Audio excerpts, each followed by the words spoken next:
നമസ്കാരം. അനു ഓൺലൈനിലേക്ക് ഏവർക്കും സ്വാഗതം. 8ാം തരത്തിലെ കേരള പാഠാവലി 4ാമത്തെ യൂണിറ്റ് മൊഴിമുത്തുകൾ. ഈ യൂണിറ്റിലെ 2ാമത്തെ പാഠമാണ് ഇന്നത്തെ ക്ലാസ്. മൊഴിയാഴം എന്ന ഈ പാഠഭാഗത്തിൽ 4 വ്യത്യസ്ത ഗദ്യഭാഗങ്ങളാണ് ഉൾപ്പെടുത്തിയിരിക്കുന്നത്. ഇനി നമുക്ക് ഈ പാഠഭാഗവുമായി ബന്ധപ്പെട്ട എഴുത്തുകാരെ പരിചയപ്പെടാം. പി കുഞ്ഞിരാമൻ നായർ, മലയാള ഭാഷയിലെ പ്രശസ്തനായ കാൽപ്പനിക കവി. കാസർഗോഡ് ജില്ലയിലെ കാഞ്ഞങ്ങാട് ജനനം. മഹാകവി പി എന്ന് അറിയപ്പെടുന്ന അദ്ദേഹം നിത്യസഞ്ചാരിയായിരുന്നു. ഭക്തകവി, സാഹിത്യ നിപുണൻ എന്നീ വിശേഷണങ്ങൾ അദ്ദേഹത്തിനുണ്ട്. പ്രധാന കൃതികൾ സൗന്ദര്യപൂജ, കളിയച്ചൻ. 2012 ഇത് ചലച്ചിത്രമായിട്ട് ഇറങ്ങിയിട്ടുണ്ട്. കേരള സാഹിത്യ അക്കാദമി അവാർഡ് ലഭിച്ചിട്ടുണ്ട്. താമരത്തോണി കേന്ദ്ര സാഹിത്യ അക്കാദമി അവാർഡ് ലഭിച്ച കൃതിയാണിത്. വസന്തോത്സവം, താമരത്തേൻ, അന്തിത്തിരി, പാടുന്ന മണൽത്തരികൾ, പിറന്ന മണ്ണിൽ, മണിവീണ, തിരഞ്ഞെടുത്ത കവിതകൾ. രംഗമണ്ഡപം ഇത് നാടകമാണ്. ഉപാസന നാടകം. സ്വപ്നസഞ്ചാരി നാടകം. ആത്മകഥകൾ, കവിയുടെ കാൽപ്പാടുകൾ, എന്നെ തിരയുന്ന ഞാൻ, നിത്യകന്യകയെ തേടി. കവിയുടെ കാൽപ്പാടുകൾ എന്ന ആത്മകഥയിൽ നിന്നാണ് പഠിക്കാനുള്ള പാഠഭാഗമുള്ളത്. മഹാകവിയുടെ ഓർമ്മയ്ക്കായി 1981 മുതൽ ഒരു കലാ സാംസ്കാരിക കേന്ദ്രം കൊല്ലങ്കോട് പ്രവർത്തിക്കുന്നുണ്ട്. അദ്ദേഹത്തിൻ്റെ ജന്മനാടായ കാഞ്ഞങ്ങാട് പി കുഞ്ഞിരാമൻ നായർ സ്മാരകം സ്ഥിതി ചെയ്യുന്നു. അടുത്ത എഴുത്തുകാരൻ OV വിജയൻ. OV വിജയൻ മലയാള സാഹിത്യത്തിലെ ആധുനികതയ്ക്ക് അടിത്തറ പാകിയ എഴുത്തുകാരനും കാർട്ടൂണിസ്റ്റും ചെറുകഥാകൃത്തും നോവലിസ്റ്റും കോളം എഴുത്തുകാരനായ പത്രപ്രവർത്തകനുമായിരുന്നു. പാലക്കാട് ജില്ലയിലെ മങ്കരയിൽ ജനനം. ശങ്കേഴ്സ് വീക്കിലിയിലും പേട്രിയറ്റ് ദിനപത്രത്തിലും കാർട്ടൂണിസ്റ്റായി ജോലി ചെയ്തു. മാതൃഭൂമി, ഇന്ത്യ ടുഡേ എന്നിവയിൽ എഴുതിയ പരമ്പരകളും പ്രശസ്തമാണ്. പ്രധാന കൃതികൾ: നോവൽ ഖസാക്കിൻ്റെ ഇതിഹാസം. ഈ നോവലിന് മുട്ടത്തു വർക്കി അവാർഡ് ലഭിച്ചിട്ടുണ്ട്. ധർമ്മപുരാണം കേരള സാഹിത്യ അക്കാദമി അവാർഡ് ലഭിച്ച കൃതിയാണിത്. ഗുരുസാഗരം എന്ന നോവലിന് വയലാർ അവാർഡ്, കേന്ദ്ര സാഹിത്യ അക്കാദമി അവാർഡ് എന്നിവ ലഭിച്ചിട്ടുണ്ട്. മധുരം ഗായതി, ഒരു സിന്ദൂരപ്പൊട്ടിൻ്റെ ഓർമ്മ, പ്രവാചകന്റെ വഴി, തലമുറകൾ. ഈ നോവലിന് MP പോൾ അവാർഡ് ലഭിച്ചിട്ടുണ്ട്. OV വിജയൻ്റെ ലേഖനങ്ങൾ. അദ്ദേഹം എഴുതിയ ആക്ഷേപഹാസ്യപരമായ കൃതികളാണ് എൻ്റെ ചരിത്ര അന്വേഷണ പരീക്ഷകൾ. കാർട്ടൂൺ ഇത്തിരി നേരം പോക്ക്, ഇത്തിരി ദർശനം. അദ്ദേഹത്തിൻ്റെ ഓർമ്മക്കുറിപ്പ് അല്ലെങ്കിൽ സ്മരണ എന്നുള്ളത് സമുദ്രത്തിലേക്ക് വഴിതെറ്റി വന്ന പരൽമീൻ. അദ്ദേഹത്തിന് ലഭിച്ച മറ്റ് പുരസ്കാരങ്ങളാണ് എഴുത്തച്ഛൻ പുരസ്കാരം, പത്മശ്രീ, പത്മഭൂഷൺ എന്നീ പുരസ്കാരങ്ങൾ അദ്ദേഹത്തിന് ലഭിച്ചിട്ടുണ്ട്. അടുത്തത് CN ശ്രീകണ്ഠൻ നായർ. മലയാളത്തിലെ പ്രശസ്തനായ നാടകകൃത്താണ് അദ്ദേഹം. കൊല്ലം ജില്ലയിലെ ചവറയിൽ ജനിച്ചു. ജില്ലാ ഇൻഫർമേഷൻ ഓഫീസറായും പത്രപ്രവർത്തകനായും സേവനമനുഷ്ഠിച്ചിട്ടുണ്ട്. പ്രധാന കൃതികൾ: കാഞ്ചന സീത കേരള സാഹിത്യ അക്കാദമി അവാർഡ് ലഭിച്ച നാടകമാണിത്. ലങ്കാലക്ഷ്മി, സാകേതം, നഷ്ടക്കച്ചവടം MP പോൾ സമ്മാനം ഈ കൃതിക്ക് ലഭിച്ചിട്ടുണ്ട്.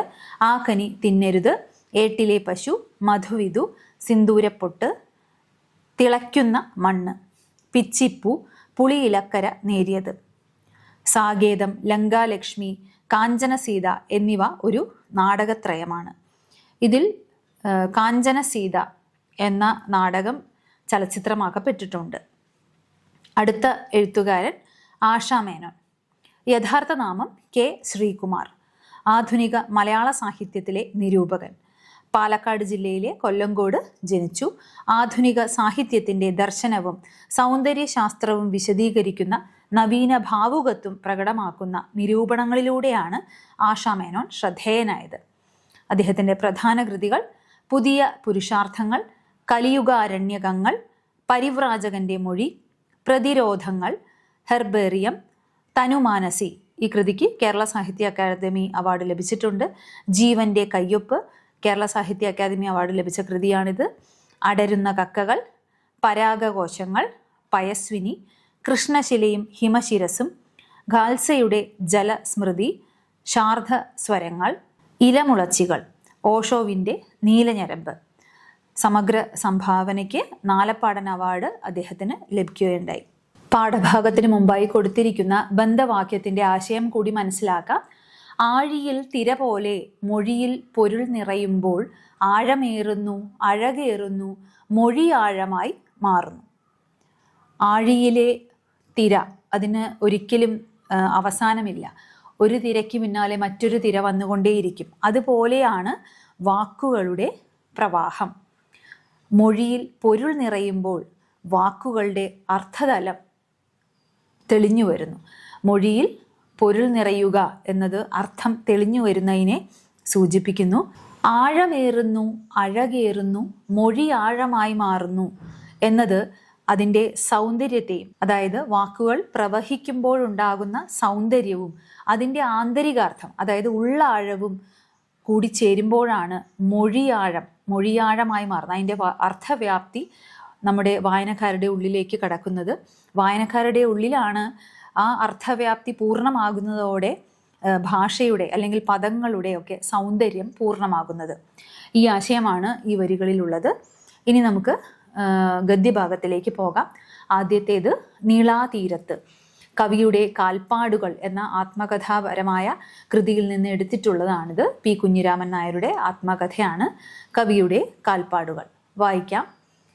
നാലുപാടും നീലമേലാപ്പു കെട്ടിയ അനന്ത ചക്രവാളം, മേഘമാലകൾക്ക് എത്തിപ്പിടിക്കാൻ കഴിയാത്ത അഗാധ നീലിമ, കണ്ണെത്താത്ത സൗന്ദര്യ സരസിന് കരിങ്കൽ പടവുകൾ തീർത്ത മലനിരകൾ, കിഴക്കും തെക്കും പടിഞ്ഞാറും വടക്കും ഇതൾ വിരിഞ്ഞ ഗിരിനിരകളുടെ നീലത്താമര തടാകങ്ങൾ, കിനാവുകളുടെ അനന്ത സാമ്രാജ്യം, നേർത്ത മൂടൽമഞ്ഞിൻ്റെ മൂടുപടം, അറ്റംപെടാത്ത മനോരാജ്യങ്ങളുടെ പരന്ന കരിമ്പാറക്കുന്നുകൾ, ഉറക്കക്ഷീണം പിടിപെട്ട കുപ്പിവളയിട്ട ചടച്ച പാടങ്ങൾ, പച്ച പാതി തുടച്ച തോട്ടങ്ങൾ, പാളി നോക്കുന്ന ഗ്രാമീണ ഭവനങ്ങൾ, നാടോടി പാട്ടുപാടി വയലേലകൾക്കിടയിൽ കൂടി പാദസരമിട്ട് ഭർതൃഗൃഹത്തിലേക്ക് പോകുന്ന ഭാരതപ്പുഴ. ഇതൊരു ഗദ്യമാണെങ്കിലും ഒരു കവിത പോലെ മനോഹരമാണ്. വായിക്കുമ്പോൾ തന്നെ അത് മനസ്സിലാവും. അത്രയ്ക്കും ഗദ്യം പദ്യമായി മാറുന്ന തരത്തിലുള്ള രചനാതന്ത്രത്തെയാണ് നമ്മളിവിടെ മനസ്സിലാക്കേണ്ടത്. മലയാളത്തിൻ്റെ റൊമാൻറ്റിക് ഔട്ട്സൈഡർ അല്ലെങ്കിൽ കാൽപ്പനിക സഞ്ചാരി എന്നറിയപ്പെടുന്ന പി കുഞ്ഞിരാമൻ നായരുടെ കവിയുടെ കാൽപ്പാടുകൾ എന്ന അത്യന്തം കാവ്യാത്മകമായ ആത്മകഥയിലെ ഒരു ഭാഗമാണിത്. തൻ്റെ കവിതയ്ക്ക് നിളയുടെ തീരങ്ങൾ പലതവണ വിഷയമാക്കിയ കവി കൂടിയാണ് അദ്ദേഹം. നിളാതീരത്ത് ഇരുന്നു കൊണ്ട് താൻ കാണുന്ന നിളക്കാഴ്ചയെ വർണ്ണിക്കുകയാണ് ഇവിടെ എഴുത്തുകാരൻ. ഗദ്യത്തെ എത്രമേൽ കാവ്യാത്മകമാക്കാം എന്ന അനുഭവപ്പെടുത്തലാണ് ഇതിൻ്റെ പ്രത്യേകത. നാലുപാടും നീലമേലാപ്പ് വിരിച്ചതുപോലെയുള്ള അനന്തമായ ചക്രവാളം, മേഘങ്ങൾക്ക് പോലും എത്തിപ്പിടിക്കാൻ കഴിയാത്ത നീലിമയുടെ ആഴം ആ ആകാശത്തിൽ കാണാം. കണ്ണെത്താത്ത സൗന്ദര്യ പൊയ്ക എന്നുകൂടി ആ ആകാശത്തെ അദ്ദേഹം വിശേഷിപ്പിക്കുന്നുണ്ട്. അതിന് കരിങ്കൽ പടവുകൾ തീർത്തതുപോലെ മലനിരകൾ. എത്ര മനോഹരമായാണ് അദ്ദേഹം ആ കാഴ്ചയെ വർണ്ണിക്കുന്നത് എന്ന് നോക്കുക. കിഴക്കും തെക്കും പടിഞ്ഞാറും വടക്കുമായി ഇതൾ വിരിഞ്ഞ ഗിരിനിരകൾ, നീലത്താമര പോലെ, നീലത്താമര തടാകങ്ങൾ. ഈ കാഴ്ചകൾ മുഴുവൻ സ്വപ്നങ്ങളുടെ അതിരില്ലാത്ത സാമ്രാജ്യമായി കൽപ്പിക്കുകയാണ് കവി. നിത്യകന്യകയാകുന്ന കവിതയുടെ നർത്തന ഭൂമികയായി കേരളത്തെ കണ്ട കവിയുടെ കാഴ്ചയാണിത്. ഈ കാഴ്ചകളെല്ലാം ചേർന്ന് നേർത്ത മൂടൽമഞ്ഞിൻ്റെ മൂടുപടമിട്ട നിളാനദിക്കരയുടെ വിദൂര കാഴ്ചയെ കിനാവുകളുടെ സാമ്രാജ്യമായി തിരിച്ചറിയുകയാണ് കവി. അങ്ങനെ ഭൂമിയിലെ കാഴ്ചകൾ തൻ്റെ കാവ്യസ്വപ്നങ്ങളുടെ അപരങ്ങളായി വായിക്കുന്നു. അറ്റംപെടാത്ത മനോരാജ്യങ്ങളുടെ കരിമ്പാറ കുന്നുകൾ. കുന്നുകൾ മനോരാജ്യങ്ങളെ പോലെയാണ് എന്നല്ല, മനോരാജ്യങ്ങൾ തന്നെ കുന്നുകളായി മാറുന്ന കാവ്യഭാവനയുടെ സവിശേഷമായ ഇന്ദ്രജാലം ഈ വർണ്ണനയിൽ നമുക്ക് കാണാനാകും. രാത്രി മുഴുവൻ ഉറക്കമിളിച്ചതിൻ്റെ ക്ഷീണം പിടിപെട്ട കുപ്പിവളയിട്ട ചടച്ച പാടങ്ങൾ എന്ന പ്രയോഗം പുലരിയിലെ വയലേലകളുടെ വിശ്രമാവസ്ഥയെ സൂചിപ്പിക്കുന്നു. കഥകളിയിലെ പച്ചവേഷത്തിൻ്റെ പകുതി തുടച്ചതുപോലെയുള്ള തോട്ടങ്ങൾ. കുഞ്ഞിരാമൻ നായരുടെ കവിതകളിലും ഭാവനകളിലും നിരന്തരം കടന്നുവരുന്ന കഥകളി എന്ന കേരളീയ കലയുടെ ഒരു സാന്നിധ്യവും ഈ വർണ്ണനയിൽ കാണാം. പച്ചപാതി തുടച്ച തോട്ടങ്ങൾ, ഇടയ്ക്കിടെ പാളി നോക്കുന്ന ഗ്രാമത്തിലെ വീടുകൾ, ഇത്തരം കാഴ്ചകളുടെ പശ്ചാത്തലത്തിലാണ് നാടോടി പാട്ടുപാടി വയലുകൾക്കിടയിൽ കൂടി പാദസരമിട്ട് ഭർതൃഗൃഹത്തിലേക്ക് പോകുന്ന ഭാരതപ്പുഴയെ അവതരിപ്പിച്ചിരിക്കുന്നത്. കടൽ മണവാളനും പുഴ മണവാട്ടിയും എന്ന സിനിമാ ഗാനത്തിൻ്റെ ഓർമ്മകൾ ഉണർത്തുന്ന ഒരു വർണ്ണന കൂടിയാണിത്. കളകളാരവം പാടുന്ന പുഴ. 1000 പാദസരങ്ങൾ കിലുങ്ങി ആലുവാപ്പുഴ പിന്നെയും ഒഴുകി എന്ന ഒരു ചലച്ചിത്ര ഗാനം കൂടി ഈ ഗദ്യഭാഗം വായിക്കുമ്പോൾ ഓർമ്മയിലേക്ക് വരുന്നു. അടുത്തത് മറ്റൊരു പ്രശസ്തമായ നോവലാണ് ഖസാക്കിൻ്റെ ഇതിഹാസം. OV വിജയനാണ് നോവലിസ്റ്റ്. വായിക്കാം. കൂമൻകാവ്. അരയാലിലകളിൽ ഒരു പതിഞ്ഞ കാറ്റുവീശി. തലതിരിച്ചിലിന് ഇത്തിരി ആക്കം തോന്നി. ബസിൻ്റെ തട്ടിൽ നിന്ന് പെട്ടിയും കിടക്കിയും ഇറക്കി കഴിഞ്ഞിരുന്നു. ഹോൾഡോളിൻ്റെ പുറത്ത് പതിഞ്ഞിരുന്ന അഴുക്കുപാടുകളിലേക്ക് രവി നോക്കി. അതൊക്കെ സോഡാപ്പൊടിയും ചൂടുവെള്ളവും ഒഴിച്ച് കഴുകിക്കളയണമെന്നോ മറ്റോ അയാൾ നിശ്ചയിച്ചു. സുഖാലസ്യത്തിൻ്റെ ചുഴിയിൽ പതുക്കെ കറങ്ങിത്തിരിയുന്ന മനസ്സിനെ നിലയ്ക്ക് നിർത്താനെന്നോണം രവി ആ അഴുക്കുപാടുകളിൽ ശ്രദ്ധ ചെലുത്താൻ ശ്രമിച്ചു. "ഞെങ്ങട്ടാണ്?" ചുമട്ടുകാരൻ ചോദിച്ചു. ഇനി രവി പറഞ്ഞു. "അരയാലിലകളിൽ കാറ്റുവീശി ഖസാക്കിലേക്ക്." രവി പറഞ്ഞു. ഏറുമാടങ്ങളിൽ ഒന്ന് സർവത്തു പീടികയായിരുന്നു. 2 സർവത്ത്. രവി പറഞ്ഞു. "ഹായ്, ഞമക്ക് വേണ്ട." ചുമട്ടുകാരൻ ഭംഗിവാക്ക് പറഞ്ഞു. "കഴിക്കുക കാരണോരെ." രവി ധൈര്യപ്പെടുത്തി. "ഇനി ഇവിടുന്ന് അങ്ങട് ഇശി നടക്കണ്ടേ?" വേവട പിടിപ്പിച്ച നരകപടത്തിനു മുമ്പിലിരുന്നു കൊണ്ട് പീഡികക്കാരൻ ഗ്ലാസുകൾ കലത്തിൽ മുക്കി കഴുകി വെച്ച് നന്നാരി സർവത്തിൻ്റെ കുപ്പി തുറന്നു. "ഷോഡ വേണോ?" "വേണ്ട." "ഐസുണ്ടോ?" "ഐശില്ല, പക്ഷേ വെള്ളം ഐശിലും തണുപ്പാണു." ഒരു കവിൾ കുടിച്ചു നോക്കിയപ്പോൾ നേരാണ്. പുതുമഴയുടെ ചുവയുള്ള വെള്ളം. അവിടെ ഒരു ബെഞ്ചിലിരുന്നു കൊണ്ട് രവി കൂമൻകാവിൻ്റെ ചിത്രം ഉൾക്കൊള്ളാൻ ശ്രമിച്ചു. നിലത്തറഞ്ഞ തേക്കിൻ കുറ്റികളിൽ കയറ്റി നിർത്തിയിട്ടുള്ള 4-5 ഏറുമാടങ്ങളായിരുന്നു കൂമൻകാവങ്ങാടി. പാതയവസാനിക്കുന്നയിടം ചെറിയൊരു മൈതാനമായിരുന്നു. അതിനു ചുറ്റുമാണ് ഏറുമാടങ്ങൾ കിടന്നത്. അവയുടെ പുറകിൽ തുവരക്കാടുകളിലും വാഴക്കൂട്ടങ്ങളിലും നഷ്ടപ്പെട്ട കുടിലുകൾ. അവയ്ക്കെല്ലാം മുകളിൽ ബലിഷ്ഠകായന്മാരായ മുത്തച്ഛന്മാരെ പോലെ പടർന്നു നിന്ന മാവുകൾ, നീലഞരമ്പോടിയ പരന്ന തണലുകൾ. പദ്യത്തിൻ്റെ വർണ്ണന പോലെ മനോഹരമായ മറ്റൊരു ഗദ്യഭാഗമാണ് ഇവിടെ നമ്മൾ വായിച്ചത്. മലയാള നോവൽ ചരിത്രത്തിലെ അപൂർവമായ സൃഷ്ടിയായിരുന്നു OV വിജയൻ്റെ ഖസാക്കിൻ്റെ ഇതിഹാസം.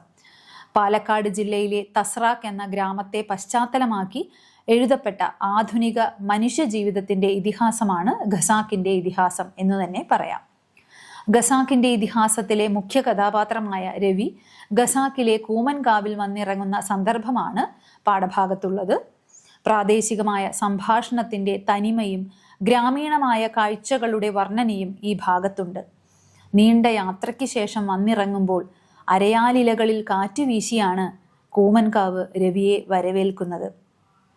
ആ പ്രാചീനമായ ഗ്രാമത്തിൽ രവി കാണുന്നത് ഏറുമാട കടകളിൽ ഒന്നായ ഒരു സർവത്ത് പീടികയാണ്. 2 സർവത്ത് വേണമെന്ന് രവി പീടികക്കാരനോട് പറയുന്നു.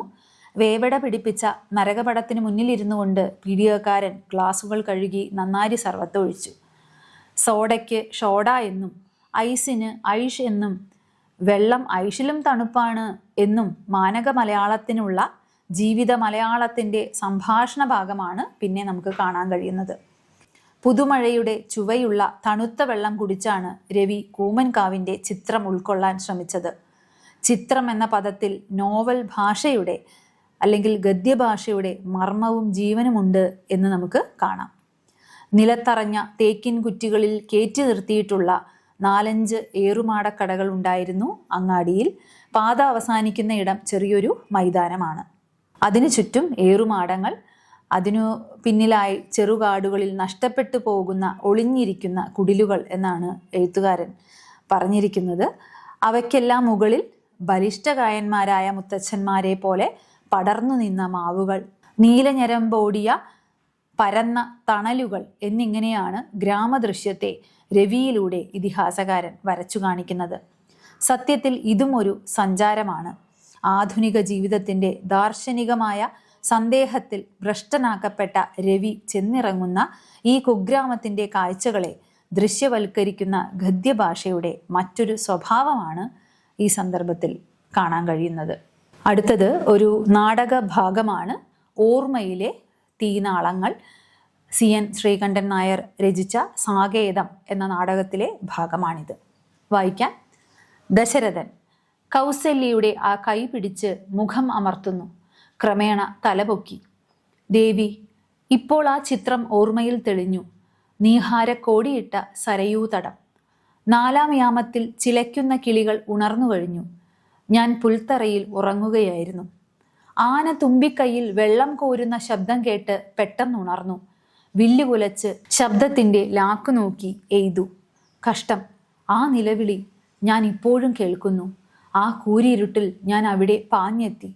ദേവി, ആ കുമാരൻ്റെ ചോര വാർന്നൊലിക്കുന്ന മൃദുശരീരം ഞാൻ ഇപ്പോഴും വ്യക്തമായി കാണുന്നു. ഞാൻ അങ്ങയോട് എന്തു ദ്രോഹം ചെയ്തു എന്ന് കുമാരൻ ചോദിച്ചു. അച്ഛനമ്മമാർക്ക് ദാഹജലം നൽകാൻ കുടവുമായി പുഴക്കരയിൽ വന്നതാണ്. ഞാൻ കേണു വീണ് മാപ്പിരുന്നു. പിന്നീട് കുമാരൻ പറഞ്ഞ വഴി നടന്ന് ആശ്രമത്തിലെത്തി. ആ വൃദ്ധ ദമ്പതികൾ ദാഹിച്ചു വലഞ്ഞ് മകനെ കാത്തിരിക്കുകയാണ്. ഇരുവർക്കും കണ്ണു കാണാൻ പാടില്ല. കാലടി ശബ്ദം കേട്ട് അവർ ചോദിച്ചു, എന്ത് മകനെ വൈകാൻ? അച്ഛനമ്മമാർക്ക് നീയല്ലാതെ ആരുണ്ട്?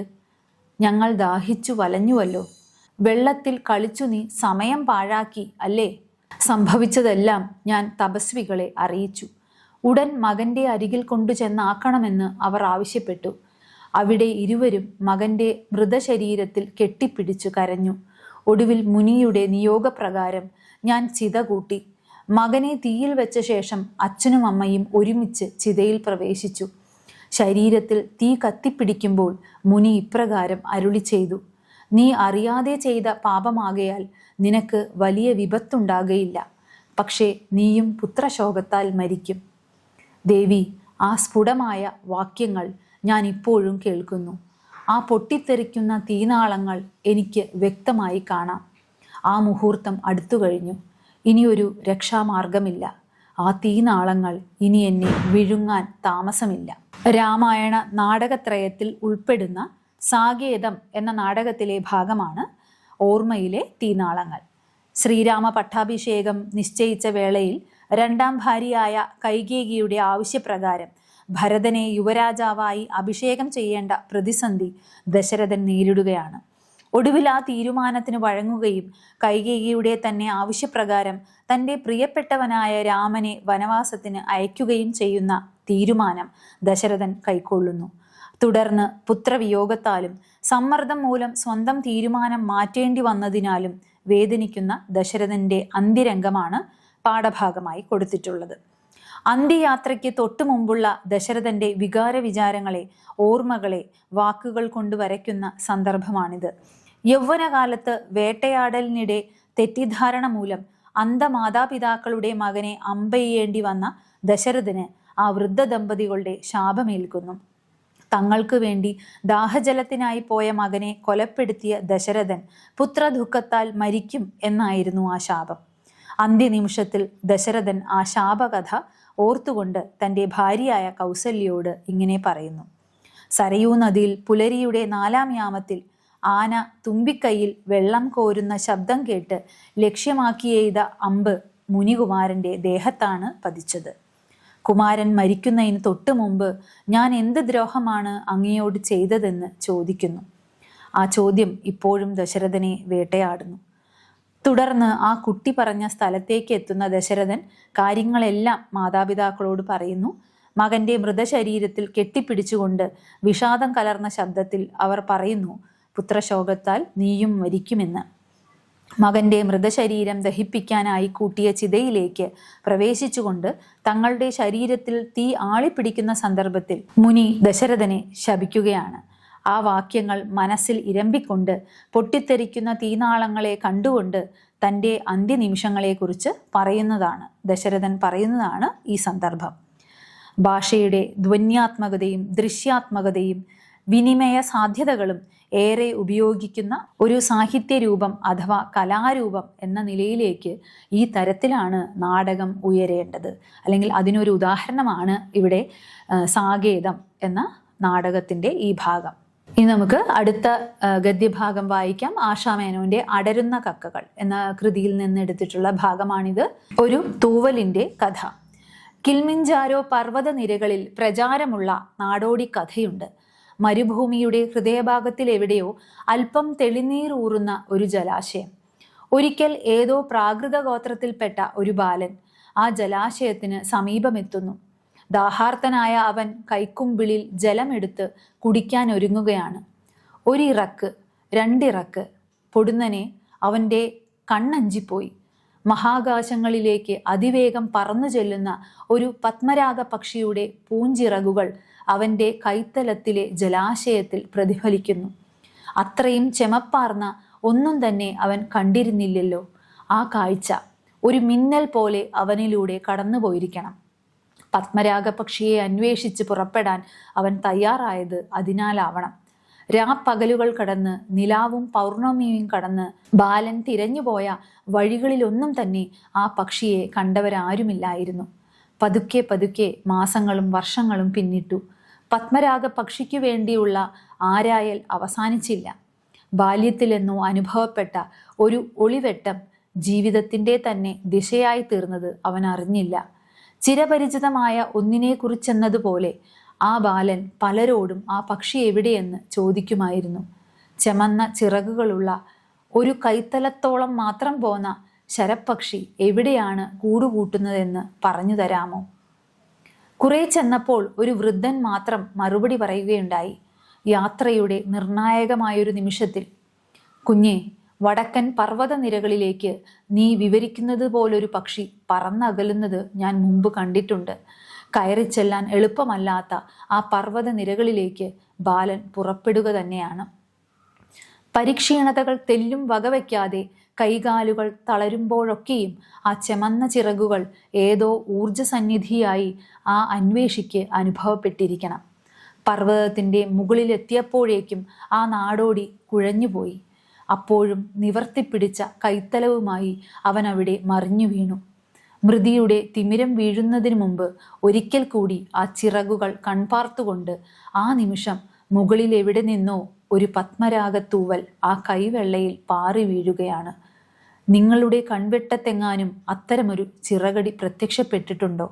എന്നുമെന്നും പിന്തുടർന്നു ചെല്ലാൻ ത്വരിപ്പിക്കും വിധം. ത്വരിപ്പിക്കുക, പ്രേരിപ്പിക്കുക. അടരുന്ന കക്കകൾ എന്ന ആശാമേനോന്റെ കൃതിയിലെ ഒരു ഭാഗമാണ് തൂവലിൻ്റെ കഥ, യാത്രാവിവരണം. കേവലം യാത്ര ലക്ഷ്യങ്ങളെക്കുറിച്ച് വർണ്ണിക്കുന്നതിനപ്പുറം സാംസ്കാരികമായ ഒരു സഞ്ചാരമായും ചരിത്ര സഞ്ചാരമായും ചിലപ്പോഴൊക്കെ ജീവിതത്തെക്കുറിച്ചുള്ള തത്വചിന്തകളിലേക്കുള്ള സഞ്ചാരമായും ഇത് മാറാം. അത്തരമൊരു സന്ദർഭമാണ് തൂവലിൻ്റെ കഥ. കിളിമഞ്ചാരോയിൽ പ്രചരിക്കുന്ന ഒരു നാടോടി കഥയെ പരാമർശിച്ചുകൊണ്ട് സഞ്ചാരത്തെ താത്വികമായി ദാർശനികമായി വിശകലനം ചെയ്യുകയാണ് ഈ പാഠഭാഗം. ആ നാടോടി കഥ ഇങ്ങനെയാണ്.